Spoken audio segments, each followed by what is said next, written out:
चढ़ाने का भी एक तरीका होता है, समझ में आता है? सीधा बेलपत्र और उल्टा बेलपत्र समझ लेना, बहुत अच्छे से समझिएगा।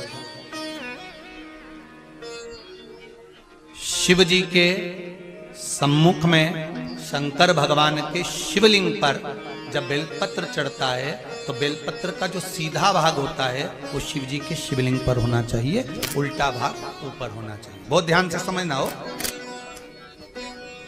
जब नंदीश्वर को बेलपत्र चढ़ाते हो, नंदी जो बाहर होता है उसको बेलपत्र चढ़ाते हो, तो नंदी को दो जगह बेलपत्र चढ़ती है, आपको ध्यान में होगा। पहली बेलपत्र नंदी को जब चढ़ती है तो नंदी के सामने चढ़ती है, तो उसका बेलपत्री का जो डंडी का मुख है वो नंदी की ओर होता है और बेलपत्री की पत्ती का मुख शंकर जी की ओर होता है। समझ में आ रहा है सबको? डंडी का मुख, जैसे नंदी ऐसे बैठा है तो डंडी का मुख नंदी की ओर होगा, पत्ती का मुख शिव के, और ये सीधी की सीधी नंदी के सामने नीचे रखा जाता है, नंदी के सामने। और एक बेलपत्र जब नंदी के ऊपर चढ़ती है तो डंडी का मुख शिव जी के ऊपर होता है और इस पत्ती का मुख नंदी के सिर पर नंदी की ओर होता है। ये दोनों में बहुत अंतर है महाराज।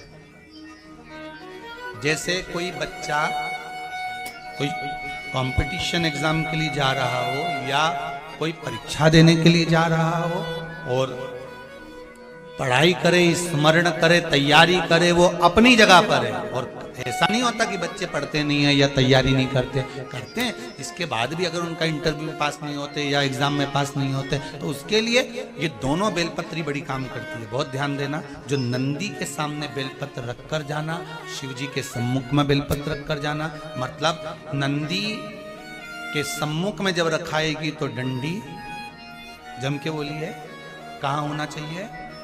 नंदी की ओर। और जब ऊपर रखाएगी तो डंडी शिव की ओर। ये दो बेलपत्र रखकर शिव जी का स्मरण कर कर जाएं, कार्य सफलता की ओर बढ़ता है। कोई काम के लिए आप जा रहे हैं तो उसमें सफलता मिल जाती है, उसमें सफलता प्राप्त हो। शिव जी को बेलपत्र चढ़ा रहे हो, जो चिकना भाग है, सीधा भाग शिव जी के ऊपर, शंकर भगवान को।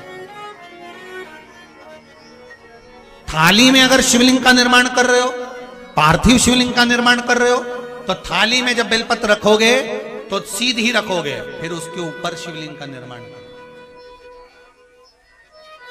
अगर आप निर्माण करते हैं पार्थिव शिवलिंग का और बनाते हैं बेलपत्र